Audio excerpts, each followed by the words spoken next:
I was a school teacher, and I stood on my feet for 36 years. That was hard on my knees, I know.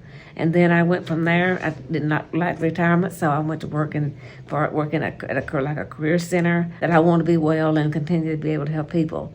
And I did a lot of research on what would help. What could I do for the neuropathy and for my knees? And then I found Dr. Worthington, and it's through God's help I found her. And I'm telling you, it's been the most wonderful experience. She's helped me all the way, and each time I come, I get some relief from whatever I'm needing. Okay, and could you tell us a little bit about how your experience has been here at R3?